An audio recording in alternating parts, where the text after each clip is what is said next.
خیرتمندو پښتنو السلام علیکم. والله زړه مې درنه ډېر خوشحاله شو.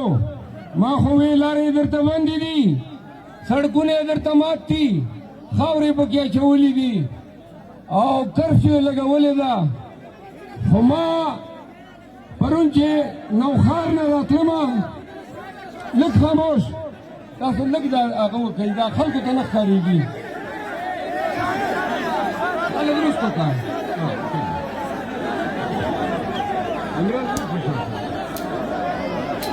پرون چې نوښار نه راتلمه نو د ګل آباد چکدرې لخوا بلا پولیس راته ولاړ و او کوشش یې وکړو چې ما ځان سره په زبردستۍ بوځي، خو زما ملګري وو هغه علاقې خلک رالل او هغه پروګرام یې دوول کامیاب نه شو.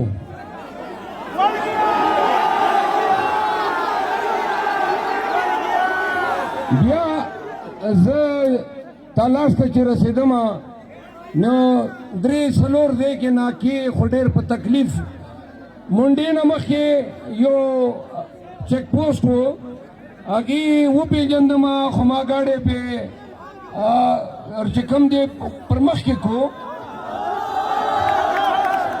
هغه هم راپسې شول. نو ما وی دا ګاډی ما سره یو نو خپل ګاډی مې پرېښو، یوازې پاتې شوم، یو کس را سره بل او پیاده لاړو یو بیټک ته یو دکان ته، او دکان کې شپږ زلمي وو، ټول د پی ټي آی کسان وو. هغې زه دې ځای ته راورسولم. هغه حیران و پریشان و د حکومتي خلک چې دا په هلیکاپټر راغی که پیریانو راوړو. خو شپې یوه نیمه بجه پولیس یو 1500 لګبګ پولیس راغی او په دې منسټر صاحب انورزیب خان په دې دیوالونو باندې راوړېدو او بیا یې ډزې را باندې شروع کړې او ډزې 10 منټه جاري وې. واورئ ما وی که ډزې نه که توپ یې وچلوو موږ به دا کنونشن کوو. د باجوړ ټولې لارې بندې وې، سړکونه مات وو، خاورې سیمټ او دا بجرۍ پکې اچولې وې. خو چې غیرتي پښتانه لوز وکړي او اراده وکړي نو داسې رسي لکه تاسو رالی.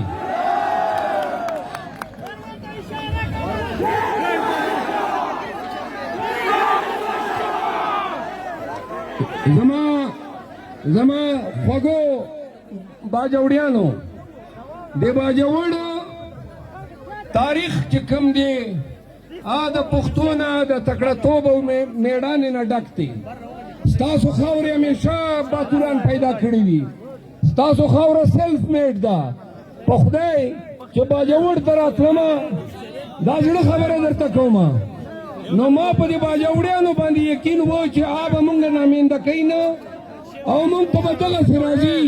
بیګه شپې ما دا خوب لیدلی و چې دا چتونه به ډکي او دا پنډال به ډکي.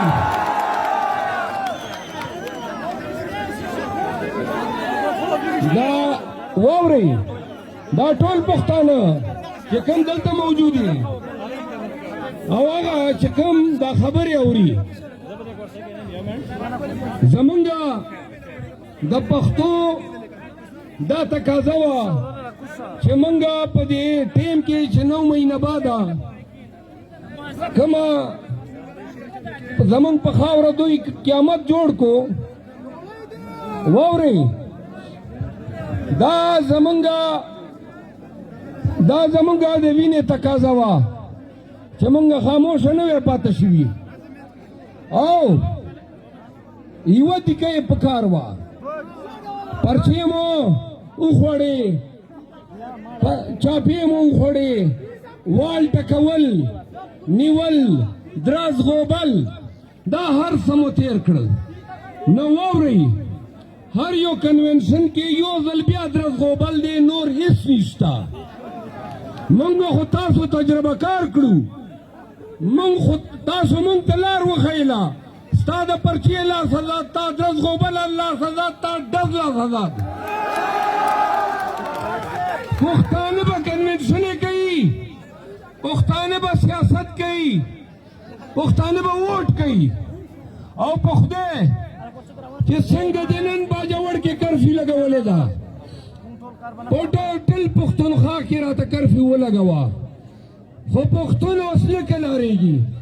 پښتون دا لوړې ده، دا یې لوز ده ځان سره، د خپل خان سره، د خپل خوی سره، چې زه به 8 فروری ته د دې ټولو خبرو بدله خلمه.